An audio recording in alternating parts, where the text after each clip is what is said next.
मैंने ट्रेन में उस लड़की को जबरदस्ती रेप का शिकार होने से बचाया था, लेकिन उसी ने पलटकर कहा, असल में मुझे इसी ने जबरदस्ती की थी। मुझे पुलिस पकड़ कर ले गई। पुलिस अकादमी में दाखिले की मेरी योग्यता पूरी तरह खत्म हो गई। मेरा वीडियो बनाकर इंटरनेट पर डाल दिया गया। यहाँ तक कि मेरे शहीद पिता को भी बेवजह गालियां दी गईं। उन्हें इतना बदनाम किया गया कि हमारा परिवार बर्बादी के कगार पर पहुंच गया। मेरी माँ एक सुसाइड नोट छोड़कर मेरे पिता की कब्र के सामने सिर मारकर आत्महत्या कर ली। बाद में सबूतों की कमी के कारण मुझे छोड़ दिया गया, लेकिन तब तक मेरा घर उजड़ चुका था। मेरे पास जाने के लिए कोई जगह नहीं बची थी। मैं उस लड़की को ढूंढने गया और पूछा कि उसने ऐसा क्यों किया।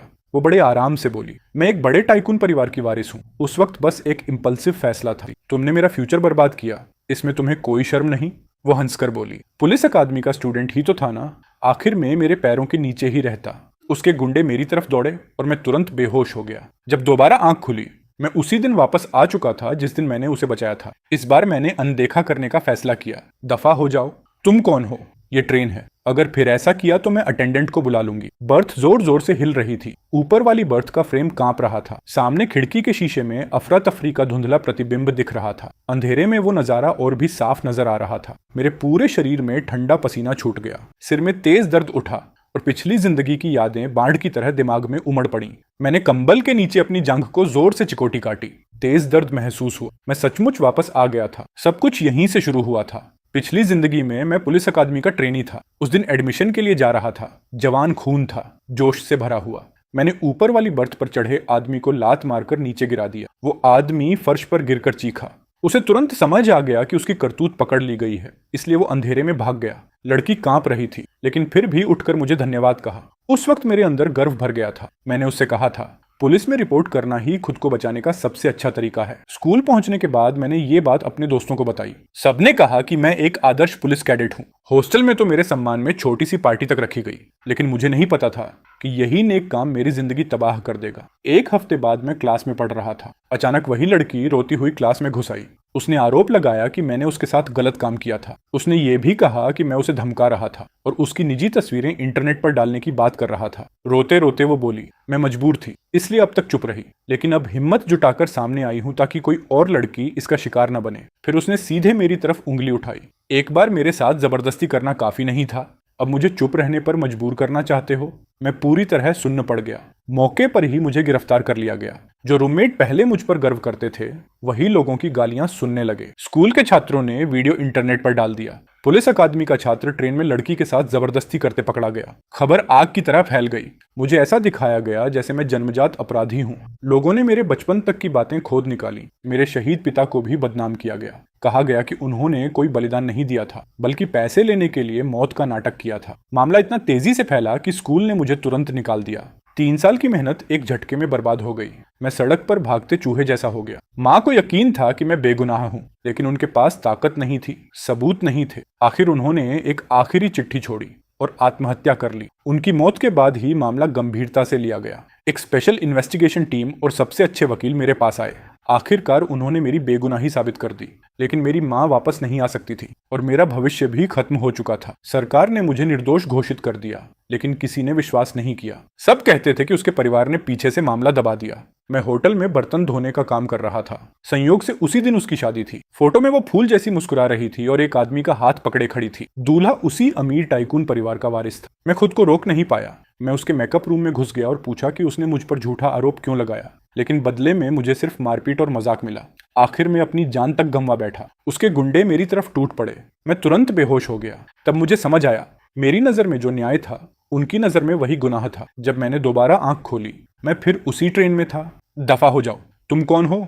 मैंने आंखें खोली, फिर दोबारा बंद कर ली। जेब से ईयर प्लग निकाले और कानों में लगा लिए। लड़की की चीखें धीरे धीरे तेज होती गईं, लेकिन मैंने कुछ नहीं सुना। वैसे भी यही तो वो चाहती थी। सुबह की रोशनी आंखों पर पड़ी। थोड़ी देर बाद ट्रेन अटेंडेंट ने मुझे जगाया। सर, क्या आपने कल रात इस डिब्बे में कोई असामान्य आवाज सुनी थी? हाँ। आपने क्या कहा? मैं रात भर ईयर प्लग लगाकर सोया था, कुछ नहीं सुना। ठीक है सर, आप आराम कीजिए। अटेंडेंट बेबस होकर सिर हिलाता हुआ चला गया। मैं सुरक्षित स्कूल पहुंच गया। सबसे पहले अपने रूममेट्स के पास गया। पिछली जिंदगी में यही लोग मुझ पर सबसे ज्यादा भरोसा करते थे। इन्होंने मेरे लिए सबूत जुटाए, हर जगह भाग दौड़ की और जेल से छूटने के बाद नौकरी तक दिलवाई। भावुक होकर मैंने हॉस्टल का दरवाजा खोला। अरे, आखिरकार बेवकूफ आ ही गया। क्या हुआ? इतना भागते हुए क्यों आया? हमारा पहले से एक ग्रुप चैट था। हालांकि हम कभी मिले नहीं थे, लेकिन मेरा निकनेम बेवकूफ था, इसलिए सब मुझे उसी नाम से बुलाते थे। पिछली जिंदगी में मैं इस नाम का विरोध करता था, लेकिन अब मेरी आंखें भर आईं। अरे क्या हुआ? पहली बार घर से दूर आया है क्या? माँ की याद आ रही है? दफा हो जाओ। हमारा बेवकूफ तो फ्यूचर पुलिस ऑफिसर है, इतना कमजोर कैसे हो सकता है? कल मिलिट्री ट्रेनिंग है, खड़े मत रहो, जल्दी सामान रखो। चलो, हमने तुम्हारे लिए खिड़की के पास वाली जगह बचाकर रखी है। जैसा पहले तय हुआ था, मेरी बर्थ खिड़की के पास थी। मैंने शांति से एक हफ्ता गुजार दिया। मुझे लगा इस बार सब ठीक रहेगा, ग्रेजुएशन तक मेरा उससे कोई लेना देना नहीं होगा, लेकिन मैं फिर भी बहुत भोला था। एक दिन क्लास चल रही थी, अचानक वो लड़की दरवाजा धक्का मारकर अंदर घुस आई। मेरे सामने खड़ी होकर रोने लगी। इस जानवर ने एक बार मेरे साथ गलत काम किया, फिर भी इसका मन नहीं भरा। अब ये मुझे मजबूर कर रहा है कि मैं इसके लिए जुर्म अपने सिर ले लूं। मैंने शांत होकर पूछा, माफ कीजिए, आप कौन हैं? क्या हम पहले कभी मिले हैं? वो चीखी, झूठ बोल रहे हो, ट्रेन में मेरे साथ गलत काम करने वाला तुम ही थे। तुम्हें लगता है मैं तुम्हें पहचान नहीं पाऊंगी तो बच जाओगे? मैं बता रही हूँ, ऐसा कभी नहीं होगा। आज मैं यहाँ इसलिए खड़ी हूँ ताकि मेरी तरह कोई और लड़की तुम्हारा शिकार न बने। उसकी न्यायप्रिय बनने वाली एक्टिंग इतनी असली लग रही थी कि एक पल के लिए मुझे भी यकीन होने लगा। आसपास के सभी छात्र अपने फोन निकालकर वीडियो बनाने लगे। मैंने उसे पूरी तरह नजरअंदाज किया और लिखता रहा। ये देखकर उसने मुझे जोरदार थप्पड़ मार दिया और कॉलर पकड़कर खड़ा कर दिया। मेरे अंदर गुस्सा उबल पड़ा। मैंने उसका हाथ झटक दिया और धक्का देकर उसे जमीन पर गिरा दिया। वो काफी देर तक सदमे में पड़ी रही, फिर अचानक चिल्लाने लगी, मार रहा है, मार रहा है। इसने मेरी इज्जत बर्बाद की और अब मुझे पीट भी रहा है।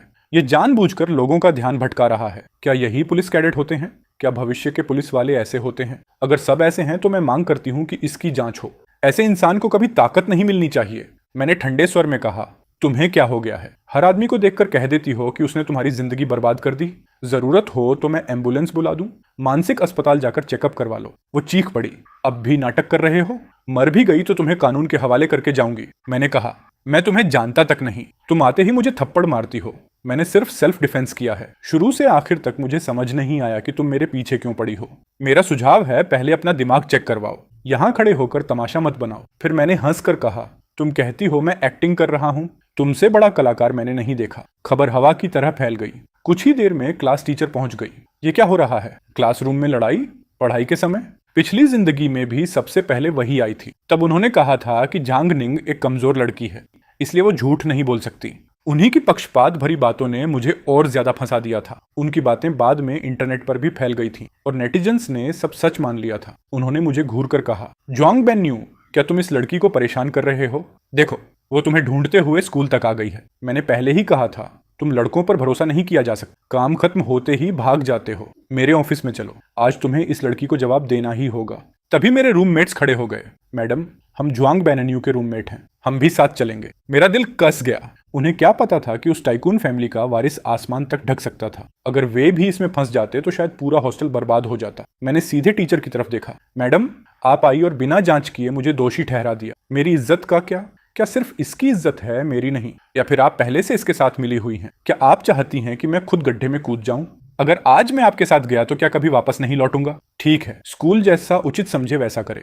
मुझे लगा उनके पास कोई सबूत नहीं है, वे मेरा कुछ नहीं बिगाड़ पाएंगे। लेकिन तभी पुलिस आ गई और मैं तुरंत समझ गया, ये दोनों असली पुलिस नहीं थे, बिल्कुल पिछली जिंदगी की तरह। मैं तुरंत आगे बढ़ा। कांस्टेबल साहब, मेरा नाम जुआंग बेनन्यू है, मैं शहीद जुआंग जियानजुन का बेटा हूँ। तभी लड़की फिर चिल्लाई, वही है, वही है। कल मैं इसे ढूंढने स्कूल आई थी, लेकिन ये मान ही नहीं रहा था। ट्रेन में इसने मेरे साथ गलत किया। ये पुलिस के पास जाकर मुझे फंसाने की धमकी भी दे रहा था और मेरी प्राइवेट तस्वीरें इंटरनेट पर डालने की बात कर रहा था। जुआंग बेनन्यू, क्या तुम आदमी हो भी?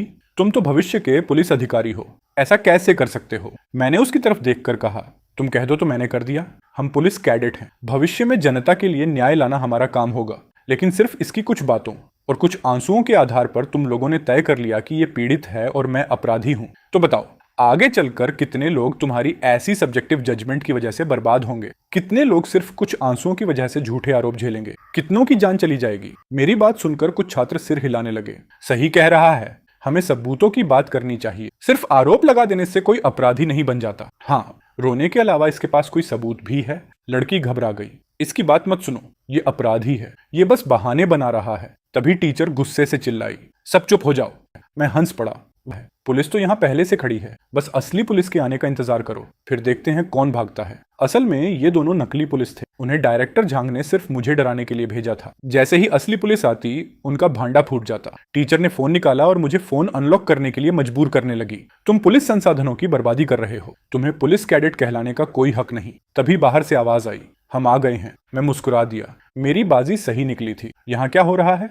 एक असली पुलिस अधिकारी अंदर आया। नकली पुलिस घबरा गए। मैंने कहा, क्या बात है, अब हमला करने का आरोप भी लगा दोगे? ये दोनों तो वैसे भी वो अभिनेता हैं जिन्हें किसी ने किराए पर बुलाया है। लड़की गुस्से से बोली, हाँ हाँ, जिसे मैंने बुलाया वो असली पुलिस और जिसे तुमने बुलाया वो नकली। मैं मुस्कुराया, और भी अच्छा, चलो फिर सब साथ चलकर पूछताछ कर लेते हैं। फिर मैंने टीचर की तरफ देखा। टीचर ली, इतनी जल्दी क्या है? खाना बाद में खा लीजिएगा। मामला आपसे शुरू हुआ है, इसलिए आपको भी साथ चलकर सब साफ साफ बताना होगा। मुझे पुलिस गाड़ी में बैठाया गया। मैंने अधिकारी से कहा, ऑफिसर, मैं आखिरी बार साफ कर देता हूँ, इस लड़की के क्लास में घुसने से पहले मैं इसका नाम तक नहीं जानता था, इसका चेहरा भी कभी नहीं देखा था। ट्रेन में मैं इसकी नीचे वाली बर्थ पर था। पूरे सफर में ईयर प्लग लगाकर सोता रहा। मुझे कुछ सुनाई नहीं दिया। उस दिन ट्रेन का अटेंडेंट इसकी गवाही दे सकता है। क्या तुमने इन्हें खरीद लिया है? तुमने जरूर इन्हें रिश्वत दी होगी। ऑफिसर, मैं जान जोखिम में डालकर रिपोर्ट करने आई हूँ और आप लोग बस आंखें खोलकर एक अपराधी को पूछताछ कक्ष से बाहर जाने दे रहे हैं सिर्फ इसलिए कि वो पुलिस अकादमी का छात्र है और उसका पिता शहीद था। इसलिए तुम लोग उसे बिना किसी शर्त के बचा रहे हो। क्या तुम्हें अपनी यूनिफॉर्म पर शर्म नहीं आती? तुम आखिर कब तक हंगामा करती रहोगी? आखिर तुम्हारे साथ जबरदस्ती किसने की? ट्रेन में अटेंडेंट थे, जरूर किसी ने कुछ देखा होगा। तुम ठीक से रिपोर्ट दर्ज कराओ और संदिग्ध की पहचान बताओ। हम खुद ही उसे पकड़ने में तुम्हारी मदद करेंगे। लेकिन तुम बार बार मेरे पीछे ही क्यों पड़ी हो? कहीं कोई तुम्हें पीछे से इंस्ट्रक्शन तो नहीं दे रहा? मिस जांग, शांत हो जाइए। हमने ट्रेन के स्टाफ से पुष्टि कर ली है, जुआंग बेनन्यू सच में बेगुनाह है। उस रात उसने पूरे सफर में ईयर प्लग लगाए रखे थे और अपनी बर्थ से कहीं नहीं गया था। मैं नहीं सुनूंगी, मैं नहीं सुनूंगी। तुम सब उसके खरीदे हुए हो। मैं जो कह रही हूँ सब सच है। मुझे लगता है तुम्हें सच में कोई बीमारी है। किस मानसिक अस्पताल से भाग कर आई हो? भाई लोंग, आखिर आप आ ही गए। ये सब मुझे तंग कर रहे हैं। ये लोग मेरी बात पर विश्वास नहीं कर रहे। पिछले जन्म में इसी ने मेरी सारी जिंदगी बर्बाद कर दी थी। इस जन्म में मैं इसे कभी नहीं छोड़ूंगा। ठीक है बेबी, मत रो। मैं तुम्हारे लिए इंसाफ लेने आया हूँ। डरो मत, मैं यहाँ हूँ। डायरेक्टर झांग, मेरी गर्लफ्रेंड को यहाँ इतना बड़ा अपमान झेलना पड़ा है। क्या आप मुझे कोई जवाब नहीं देंगे?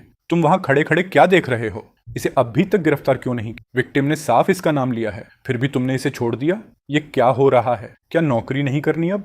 तो ये सच में पुलिस वाले हैं। सिर्फ 2 दिन पहले भर्ती हुआ सहायक पुलिसकर्मी भी अब ऊपर वालों की खुशामद करना सीख गया है, बिल्कुल पिछले जन्म की तरह रिश्वतखोर। मैं शूलोंग ऐसे काम करने की जरूरत नहीं समझता। किसने कहा कि तुम्हारी किस्मत इतनी खराब होगी कि उसी डिब्बे में मौजूद रहो? बच्चे, अपनी बदकिस्मती मान लो। तुम्हें डर नहीं कि कोई तुम्हारी जवाबदेही तय करेगा? जिंगजो में हमारा शू परिवार ही कानून है। पिछले जन्म में तुमने मेरा काम बिगाड़ा था। इस जन्म में भी मैं तुम्हें ऐसी हालत में पहुंचा सकता हूं कि मौत भी बेहतर लगे। उसे कैसे पता? नहीं, ये नामुमकिन है। क्या वो भी पुनर्जन्म लेकर आया है? नहीं, ऐसा नहीं हो सकता। वो बस मुझे डराने की कोशिश कर रहा है। शूलोंग ने मुझे बलि का बकरा इसलिए चुना क्योंकि उस दिन ट्रेन में जिस लड़की के साथ उसने जबरदस्ती की थी वो सिर्फ झांग निंग नहीं थी, बल्कि कैपिटल के सू परिवार की बेटी भी थी। सू परिवार की ताकत शू परिवार से भी बड़ी थी। उसने सू परिवार को नाराज कर दिया था, इसलिए उसे कोई ऐसा चाहिए था जो सारा दोष अपने सिर ले ले और सू परिवार का गुस्सा शांत हो जाए। पिछले जन्म में मेरी मौत के बाद ही ये राज खुला था। इस जन्म में मैं इस सुराग को कसकर पकड़ूंगा ताकि शू लोंग और शू परिवार हमेशा के लिए बर्बाद हो जाए। क्या हुआ? तुम अपनी बेगुनाही साबित नहीं करना चाहते। तुमने मेरी जिंदगी बर्बाद कर दी। भाई लोग मेरे अतीत की परवाह नहीं करते, लेकिन मैं करती हूँ।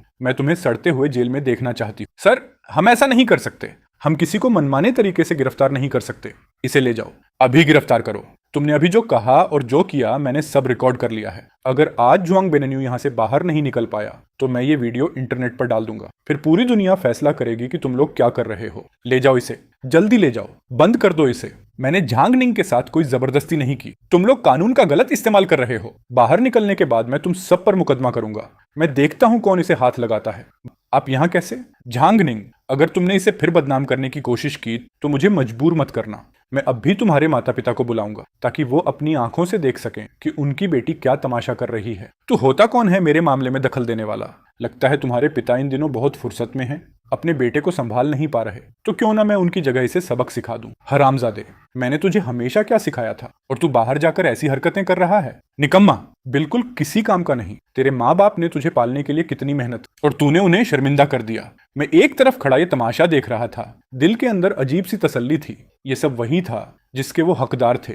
पिछले जन्म में उन्होंने मुझे और मेरे परिवार को जो दर्द दिया था, मैं उसका हिसाब एक एक करके चुकाऊंगा। और ये सब संभव हुआ मेरे पिता के सबसे करीबी शिष्य भाई खा की वजह से, जिन्होंने मुझे बचाया। बहुत बढ़िया, सच में गुरुजी के बेटे होने के लायक हो। तुम्हें हिम्मत है। धन्यवाद भाई खा। अगर आप नहीं होते तो आज मेरी जिंदगी खत्म हो जाती। अरे इतनी फॉर्मेलिटी क्यों? तुम्हारे पिता मेरे गुरु थे। जब वो शहीद हुए थे उन्हें सबसे ज्यादा चिंता तुम्हारी और तुम्हारी माँ की थी। जी मैं समझ गया। आगे से कोई भी परेशानी हो तो मुझे तुरंत फोन करना। वैसे भी आज वीकेंड है, मैं घर जाकर माँ से मिलना चाहता हूँ। पिछले जन्म में मरते वक्त भी मैं माँ को आखिरी बार गले नहीं लगा पाया था। इस जन्म में मैं उन्हें फिर कभी दुख नहीं सहने दूंगा। अरे तुम वापस आ गए? क्या सैन्य प्रशिक्षण शुरू होने से पहले छुट्टी नहीं मिलती? मुझे आपकी याद आ रही थी। माँ इतना बड़ा हो गया है फिर भी छोटे बच्चे की तरह माँ से लिपट रहा है। एक आदमी को मजबूत बनना चाहिए, रोना नहीं चाहिए। माँ आगे से मैं आपका अच्छा बेटा बनूंगा। ठीक है ठीक है, अब बस भी करो। मुझे पता था तुम आओगे, इसलिए तुम्हारी पसंद का मांस बनाया है। चलो हाथ धोकर खाना खाओ। उसी समय लिविंग रूम के टीवी पर अचानक एक न्यूज रिपोर्ट चलने लगी। रिपोर्टर झांग निंग इस समय संदिग्ध ज्वांग बेनन्यू के घर के बाहर मौजूद हैं और आपको ताजा खबर दे रही है। ज्वांग बेनन्यू का घर इसी इलाके में है। उनके पिता एक शहीद थे जिन्होंने लोगों को बचाते हुए अपनी जान दे दी थी। माँ ये बिल्कुल भी कोई इत्तेफाक नहीं है। ये लोग जिस शख्स की बात कर रहे हैं वो मैं ही हूँ। मैंने आपको सब बता दिया था, ट्रेन में जो हुआ, स्कूल में जो हुआ और फिर पुलिस स्टेशन में जो कुछ हुआ। माँ आपको मुझ पर भरोसा है ना? मुझे भरोसा है। तू अपने पिता का बेटा है, तू ऐसा नीच काम कभी नहीं कर सकता। तू फिक्र मत कर, मैं तेरे लिए इंसाफ जरूर लेकर आऊंगी। मेरी माँ ने तुरंत फोन उठाकर भाई खा को कॉल किया। अभी कॉल लगी ही थी कि बाहर से झांग निंग की तेज चीख सुनाई दी। ज्वांग बेनन्यू बाहर निकल, तूने मेरी इज्जत बर्बाद कर दी। क्या तुझे लगता है कि पुलिस को सबूत नहीं मिला तो तू कानून की सजा से बच जाएगा? बाहर निकल। दोस्तों इस वक्त हम ज्वांग बेनन्यू के घर के बाहर मौजूद हैं। माँ आप बैठिए, मैं दरवाजा खोलता हूँ। बेनन्यू जल्दी बाहर आओ। आजकल के लड़के भी कमाल हैं, किसी लड़की के साथ ऐसा करके भी जिम्मेदारी नहीं लेते। सब लोग देखो, कहते हैं शहीद का परिवार है। मुझे तो लगता है ऊपर वाला ही टेढ़ा हो तो नीचे वाले भी वैसे ही होते हैं। इनमें कोई संस्कार नहीं है। क्या इसका बाप सच में शहीद था? कहीं मौत का भी नाटक तो नहीं किया था? हाँ, और ये पुलिस अकादमी का छात्र भी है, फिर भी ऐसा काम कर सकता है। पुलिस छात्र होने से क्या होता है? अच्छे नंबर इंसान के अंदर का कचरा नहीं निकाल सकते। उनकी बातें मेरे कानों में सुई की तरह चुभ रही थीं। मैंने आंखें बंद कर लीं। पिछले जन्म के दृश्य फिर सामने आने लगे, लेकिन मैं पीछे नहीं हट सकता था। सिर्फ सीधा मुकाबला करके ही मैं अपने परिवार को बचा सकता था। ज्वांग बेनन्यू तुम पर बलात्कार के मामले में शामिल होने का शक है। हमारे साथ चलो। फिर वही ड्रामा। क्या तुम्हें लगा मैं घर आ गया हूं तो अकेला हूं, कोई मेरा साथ नहीं देगा और मुझे आसानी से दबा लोगे? झांग निंग उस दिन पुलिस स्टेशन में हम सब साफ साफ बात कर चुके थे। ट्रेन में मेरा तुमसे कोई संपर्क नहीं हुआ था। ट्रेन के कैमरे और स्टाफ की गवाही दोनों साबित करते हैं कि मैं बेगुनाह हूं। तुम बार बार कहती हो कि पुलिस को सबूत नहीं मिला, लेकिन मुझे तुम्हारे बुलाए लोगों ने बार बार हिरासत में लिया। तुम्हारे पास इतनी ताकत है, इतने संबंध हैं, फिर भी असली अपराधी का सबूत नहीं ढूंढ पा रही, या जानबूझकर नहीं ढूंढ रही। तुम लोग जानबूझकर ऐसा कर रहे हो सिर्फ इसीलिए कि उसके पिता शहीद थे जिन्होंने लोगों को बचाते हुए अपनी जान दी थी। तुम लोगों का ऐसा व्यवहार किसी भी हीरो का दिल ठंडा कर देगा। अगर भविष्य में सच में कोई खतरे में हुआ तो कौन आगे बढ़कर लोगों को बचाने की हिम्मत करेगा? जैसे ही शहीद का जिक्र हुआ, कई पड़ोसी शर्मिंदा होकर पीछे हट गए। अब कोई भी यूं ही कुछ बोलने की हिम्मत नहीं कर रहा था। कौन गारंटी दे सकता है कि शहीद का बेटा जरूर अच्छा इंसान ही होगा? अगर इस लड़की के साथ सच में अन्याय नहीं हुआ होता तो क्या वो अपनी इज्जत दांव पर लगाकर यहां तक आती? तुम हमेशा कहती हो कि तुम्हें इंसाफ चाहिए, तो बताओ तुम्हें सिर्फ इंसाफ चाहिए, मुआवजा नहीं? बिल्कुल, मुझे सिर्फ इंसाफ चाहिए। तो मतलब कोई मुआवजा नहीं चाहिए? हाँ, तुम इतनी निस्वार्थ हो तो जरूर चाहती होगी कि असली अपराधी जेल में सड़े। बिल्कुल, उसे छोड़ा नहीं जाना चाहिए, एक पैसा भी मुआवजा नहीं लेना चाहिए। तो फिर सबूत दिखाओ। कोई सबूत नहीं है, फिर भी पत्रकारों को मेरे घर बुलाकर मेरे खिलाफ चिल्ला रही हो, मेरी और मेरे परिवार की बदनामी कर रही हो, सार्वजनिक व्यवस्था बिगाड़ रही हो। मैं अभी पुलिस बुलाकर तुम्हें गिरफ्तार भी करवा सकता हूँ। तुम्हें इंसाफ नहीं चाहिए, तुम्हें सिर्फ पैसे चाहिए। बस मेरी किस्मत खराब थी कि मैं तुम्हारे साथ उसी ट्रेन के डिब्बे में था। सब लोग देखो, यही सबूत है। ये उसी दिन ट्रेन में उसकी फोटो है। सिर्फ मेरी ट्रेन वाली एक फोटो से कैसे साबित हो जाता है कि मैंने इसके साथ जबरदस्ती की? नमस्कार, हम प्रांतीय विशेष जांच दल से हैं। हमें झांग निंग के कथित बलात्कार मामले की जांच के लिए भेजा गया है। संबंधित सभी लोग मौजूद हैं, कृपया हमारे साथ चलिए। घर लौटने से पहले मैं भाई खा से मिल चुका था। और उन्हें पूरी स्थिति बता चुका था। भाई खान ने इस मामले को बहुत गंभीरता से लिया। उन्होंने तुरंत विशेष जांच दल बनाने की अर्जी दी। पूछताछ कक्ष में मेरे सामने विशेष जांच दल के 6 पुलिस अधिकारी बैठे थे। दोपहर से रात तक वही सवाल मुझसे 100 से भी ज्यादा बार पूछा गया। जुआंग बेनन्यू, अच्छी तरह सोचो, उस रात ट्रेन में क्या तुमने सच में कुछ नहीं सुना, कुछ नहीं देखा? मैं ये बात कई बार बता चुका हूँ। उस रात मैं ईयर प्लग लगाकर सो रहा था। मैं अपनी बर्थ से कहीं नहीं गया, न कुछ सुना न कुछ देखा। झांगनिंग के मेरी क्लास में घुस आने से पहले मैं उसे जानता तक नहीं था। मुझे तो उसका चेहरा भी नहीं पता था। क्या सिर्फ इसीलिए कि हमने एक ही डिब्बे में टिकट ली थी तुम मुझे अपराधी बना दोगे? जुआंग बेनन्यू, हमें पता है कि तुम्हारे पिता शहीद थे और तुम पुलिस अकादमी के छात्र हो। अगर सच में कुछ किया है तो खुद कबूल कर लो, हम नरमी बरतेंगे। खुद कबूल करना और तुम्हारे द्वारा जांच में पकड़ा जाना दोनों अलग बातें हैं। तुम्हारी माँ बाहर तुम्हारे लिए लगभग टूट चुकी है। इंटरनेट पर लाइव स्ट्रीम वायरल हो चुकी है। तुम्हारा घर चारों तरफ से घिरा हुआ। क्या तुम्हें बिल्कुल दुख नहीं होता? तुम चाहते हो कि मैं जुर्म कबूल कर लूं और अब मेरी माँ को भी बीच में ला रहे हो। मेरी माँ तुम्हारी तरह नहीं है। वो किसी झूठे आरोप पर भरोसा नहीं करेंगी। उन्हें सिर्फ मुझ पर भरोसा है। वो मेरा साथ देंगी। जुआंग बेनन्यू, एक बार फिर सोच लो। उस रात ट्रेन में क्या सच में कुछ नहीं सुना, कुछ नहीं देखा? मैं तुम्हें सलाह देता हूं कि सिर्फ मुझ पर ध्यान मत दो। पीछे कहीं आग लग जाए तो संभाल नहीं पाओगे। क्या मतलब है तुम्हारा? मैंने सू परिवार को पहले ही खबर भिजवा दी है। शायद तुम्हें अभी तक पता नहीं। उस रात उस ट्रेन में सिर्फ झांगनिंग ने ही शिकायत दर्ज नहीं करवाई थी। इतनी महत्वपूर्ण बात तुमने पहले क्यों नहीं बताई? मैंने नहीं बताया। इसका मतलब ये नहीं कि किसी और को भी नहीं पता था। इसका मतलब ये भी नहीं कि पुलिस सच्चाई तक नहीं पहुंच सकती।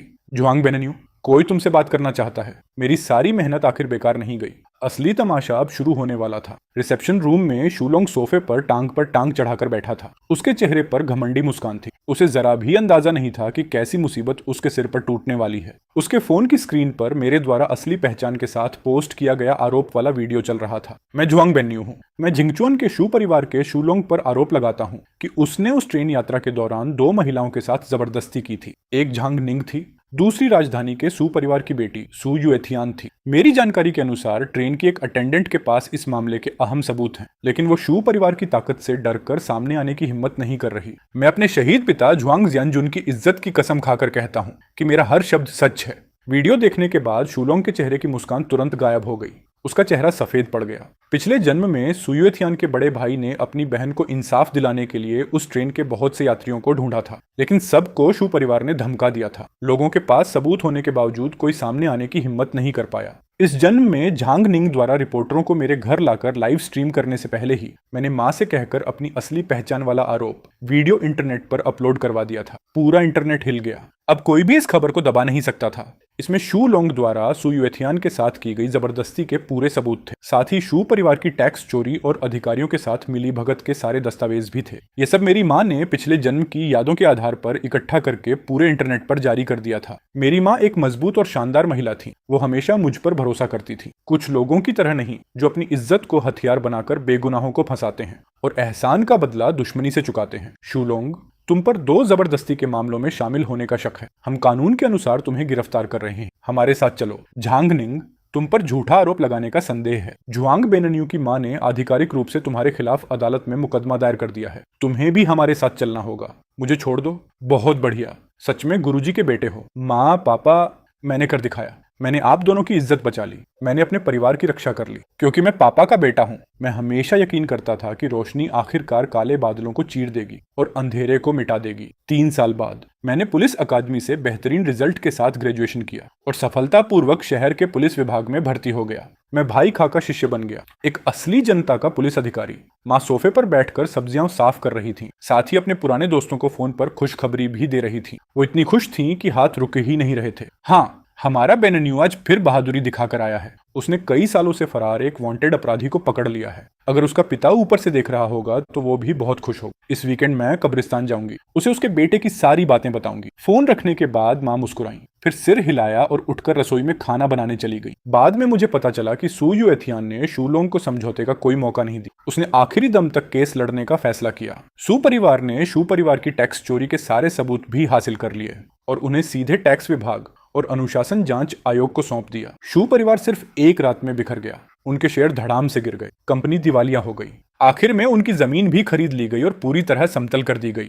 वो जगह कूड़े के मैदान में बदल गई। शूलोंग का पिता ये सदमा बर्दाश्त नहीं कर पाया। उसने बिल्डिंग से कूदकर आत्महत्या कर ली। शूलोंग को उम्र कैद की सजा मिली और झांगनिंग को झूठे आरोप और और फर्जी सबूत बनाने के अपराध में 3 साल की जेल हुई। जेल से बाहर आने के बाद उसके माता पिता मेरे घर आए। वो दरवाजे पर घुटनों के बल बैठकर मुझसे गुहार लगाने लगे, छोटे जुआंग, हमारी निंगनिंग को माफ कर दो, उसे गलती हो गई थी, वो बस शू लोंग के बहकावे में आ गई थी। तुम तो लड़के हो, इतनी सी बात को जाने दो ना। तुम इतने निर्दयी कैसे हो सकते हो? बस करो, हम तुम्हें जितना पैसा चाहिए देंगे, कृपया निंगनिंग को माफ कर दो।